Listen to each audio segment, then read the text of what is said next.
It's me. I'm back. So anyhow, guys, I was thinking of a greeting because I didn't want to say good morning. I don't know what was the hesitation about. And I understand that you say, when you say good morning, morning is sorrow. And the truth be told is the people have been in sorrow and bondage for a very long time. So that fit in your past season, Oh, Jesus, we coming out of that, huh? We coming out of morning early in the morning, huh? So, then I was saying, but what else I could say? Because I thought about, I had people that say grand rising, but I don't connect with that either.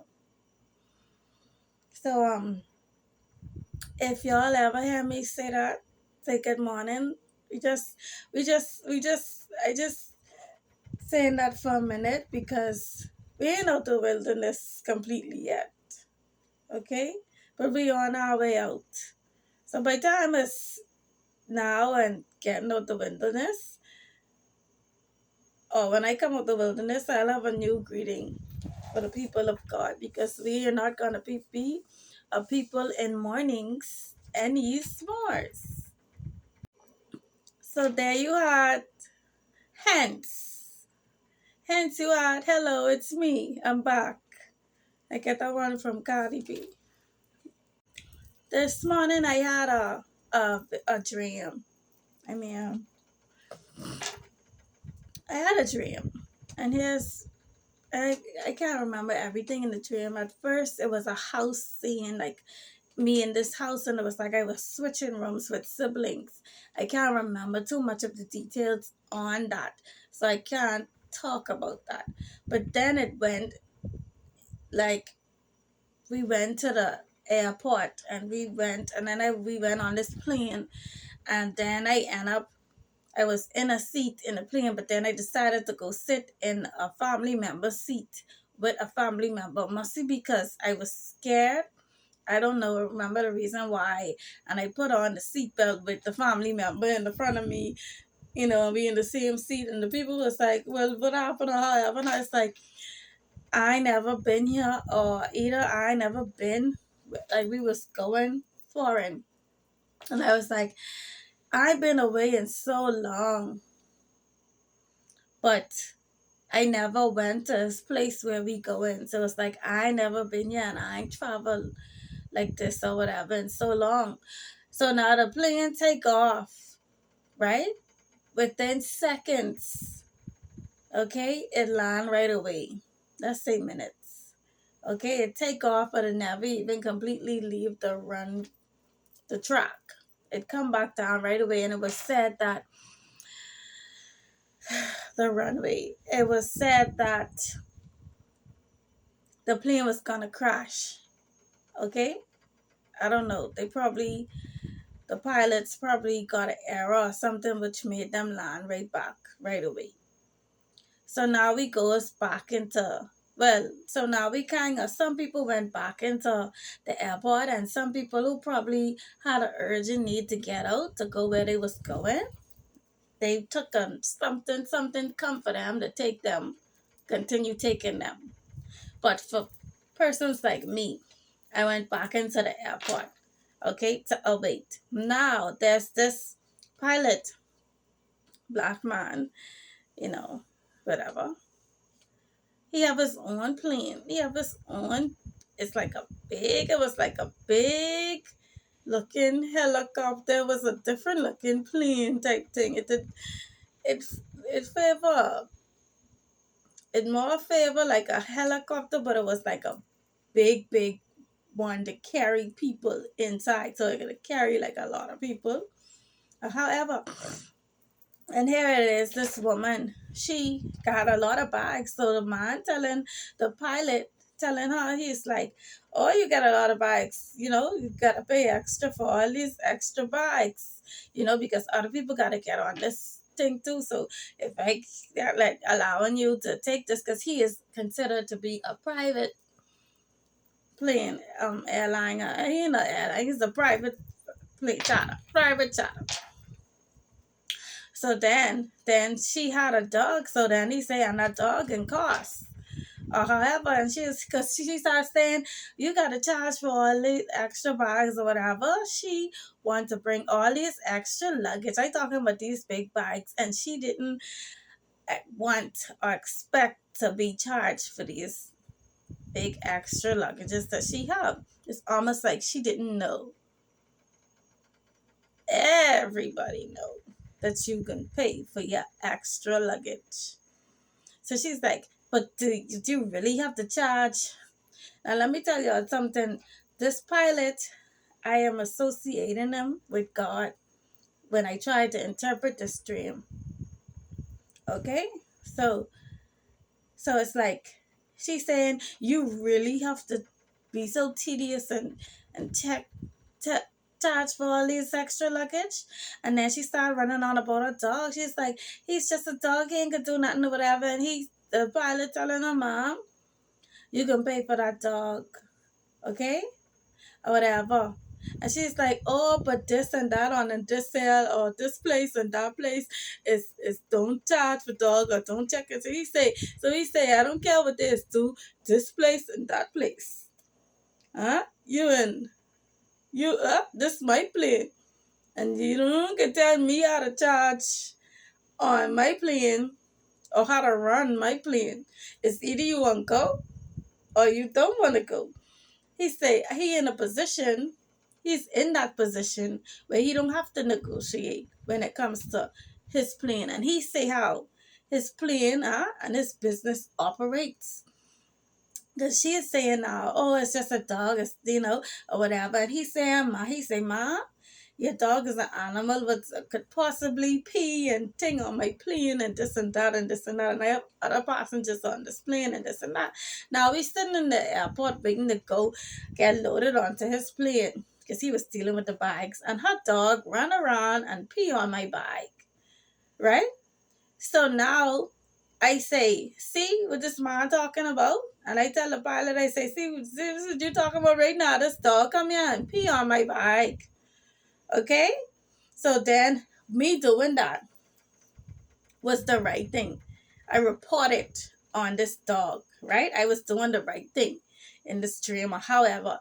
So immediately now I needed to use the bathroom, and instead of walking in the bathroom, this is a strange dream, I stooped down on a mat in the front of the door with the bathroom door open. I looking at the toilet, but however, before I walk in, and the lady, she come walking around to the bathroom area same time as if she needs to use the bathroom, as if she was going into another, restroom, because there was multiple restrooms, right? But I stooped down basically on the floor, like stooping down on the floor, trying to be discreet, but I really peeing on the mat in the front of the door of the bathroom, the available bathroom. I looking at the toilet, but for some reason I peeing on the ground. Then when she come walking close to me, I walk in the bathroom and I play like I going to pee on the toilet. But she was like, you think I know you pee on this mat? Just rubbing a foot for the wet spot. I say, oh, wet spot there. I ain't pee on the mat. See, I peeing in the toilet now and I only tinkling a little bit coming out on the toilet. She say, no. See, you only tinkling. You pee. The majority of you pee right here. So now, for some reason, she gone, bing. Right? And because the pilot had told me, because you report on this dog, I can give you $30 out of the fee, but she have to pay for this dog to carry on the plane. Now, I was excited about that. But then I go on around and I flickins gone to the bathroom. Instead of going to the bathroom, I do that random ass SHIT. Okay? So now, the woman say, I know you pee on this floor, whatever. So now, for some reason, I feel this presence of like my husband to be saying to me in my mind in the dream. He's like, you pee on this floor, you worse than a damn dog. Right? So I say, baby, will you notice had to be witchcraft? This woman make me do this. This woman make me do this witchcraft now. She not make me do this witchcraft. She used witchcraft to make me pee on this floor. I say, that's highly unlikely. That's very unusual. Okay? Who would do that? That's an unusual thing to do. Okay, so we know that it's witchcraft, and we know that how witchcraft made me do it because she wanted to get back at me for, you understand, and also put me in the same situation, to make me look like I ain't worthy of receiving that money, because she wanted to stop me from getting that $30 out of her bill, which you got to pay for that dog, or however, and she wanted to show me up as unworthy. Now it is now. I tries to chop up to say with the dream man, right? Analyze the dream. And also before that, it so now before that now, I end up never getting on the plane. I never got on the plane. But then, and I never got the money from the man. And he was like, I can give it to you. So, he was just like, I can give it to you. And I was like, man, you sure I could trust you that you can give me this $30? So I got to run you down for this. He's like, if I say I can give you something, I can give you it. But now he's just like, I can give you it later when I come back. So now the man leave now. And I out on the street now, like in this neighborhood, and it's nighttime and the street lights on and whatever. I can't remember too much about this part of the dream. But then it's just like I keep coming round to the man house, to the pilot house, waiting to see if he could pay me all the way night now. He ain't pay me this $30 yet. Okay? Bang. So what I want to say about that is that, number one, I want to say I feel like witchcraft. I feel like, correction. Feel like witchcraft takes your participation. Okay? People of God, stop living a life on autopilot. When you on autopilot, when you when you're on autopilot, anything goes, anything backup goes. This means that you must be the pilot. Don't go on autopilot. Drive your be the pilot, the driver, your brain. Don't put your life and your I trying to figure so to say this to you, and I hope it's coming across. I hope you receive it. When you on autopilot, when you just living a life and not putting your hands on the reins, guarding what you do, because the devil, demons can project a thought to you, but you have to act on them. And when you see you doing something that's out of line, out of the ordinary, strange, don't do it. I had a dream that said this already with the bus driver, and how I just gone and randomly hugged the bus driver with Costa, and I was like, that's something random that I wouldn't do, but I just did it. I just like complied with my brain and didn't know. Control. Hold the reins. Okay? Hold the reins on your actions. Witchcraft takes. You have to comply. Okay? I think that's what it's saying. And also it's like when God wanna bless you. Okay, when God wanna bless you, when you've done something worthy of praise or however, the devil wanna come and trip you up and make you look like you're unworthy to God, so you don't get that money. So the devil now puts you in situations that disqualifies you. Even though in that dream, the satanic woman or however put me in a situation, and she caught me in a situation that disqualified me. God didn't say I can get the money, and He say now I have to wait even longer. Where I could have get this money right away. Notice that I didn't even take off with God anymore. Oh, hallelujah, Jesus. Hold on now. Come on, people of God. The first plane I was on was about to crash. Come on, somebody. People was on the plane who lived in the destination where I was going. Those people was removed off the plane and immediately put on another plane, another part to go immediately continue on where they was going. But me, I was sent back into the waiting area to go on another plane. God's plane. Where Satan had for me to go. Well, the first plane with Satan had me on to go had plans to crash, but something stopped it. Let's just say God stop it. God stopped me from going down. Because see, we want to fly. Everybody want to fly and soar to higher heights. But you don't want to go on a plane that's going to crash. Okay? So however God stops you from going in this direction, confirmation burp, I don't know, whatever. However God stops you from going in this direction, now you have to go all the way back into the airport and wait to get on God's plane. And God is saying the people of God, no, this plane, no. I don't have to negotiate with nobody about this plane. Huh? You understand? I in that position. This the good shit, Rachel. Huh? This is what you need. This is the I want to say supply and demand, Rachel. Y'all need to get where y'all got to go, and y'all won't get there safely, huh? This I call it supply and demand. When supply and demand, when your business, when your assets or whatever you got dealing with is in demand, you don't have to negotiate with nobody. It's especially people who fucking know better, who trying to get one over God. Come on, people of God. Not only is this woman trying to bring up extra luggage, all kind of extra heavy bags, and trying to talk to the boss about not charging. Not charging.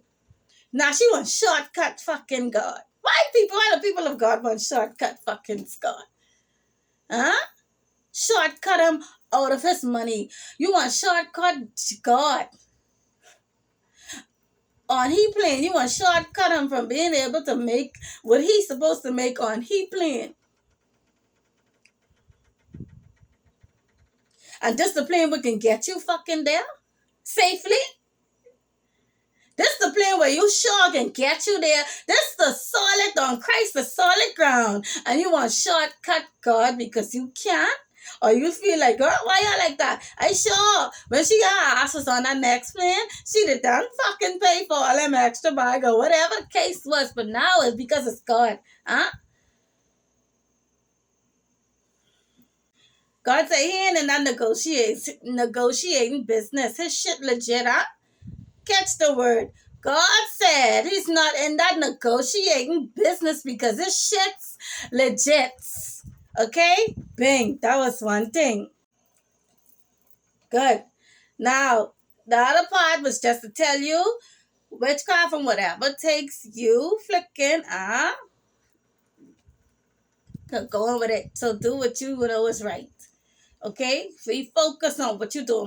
When you approaching situations, that is why I always say, people of God, righteousness safeguards you. This is why I've always been safe. Righteousness, though the enemy may plot, though the enemy may dig their traps for you, righteousness will safeguard you. Righteousness, doing what is right. When you are met with the traps of the enemy, if you were to humble yourself and act accordingly and use righteousness, and treat others as you want to be treated, you will not fall in these ditches, these witchcrafty ditches, these plots what the enemy has.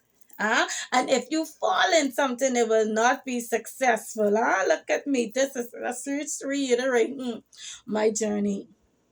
They set me all up to go down and sandalings or whatever. It formed, but they had to fucking release me.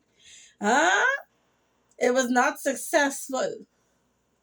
Because they wanted what they wanted to. They wanted to put me on lockdown where they could have started giving me injections or whatever. But because I humbled myself in that situation, I didn't just anything but come going or act out of order the way my enemies was trying to frame me to act. Had I been that person that my enemy is trying to frame me to be, I would have fallen completely down the ditch, down the abyss, but it didn't work because my righteousness and my ability to be the driver and hold the reins on my horse kept me. That is the word for that dream, people of God. We get ready for this one. We pray. When men inside the country down, pray them turn the thing around. The UBP try to take our rights, and the PLP put up the fight that I know. History repeats sometimes. The Indian soul, who were there in trying times. We do it for the culture. The rest of them is vultures. We say, we pray. All of us is equal.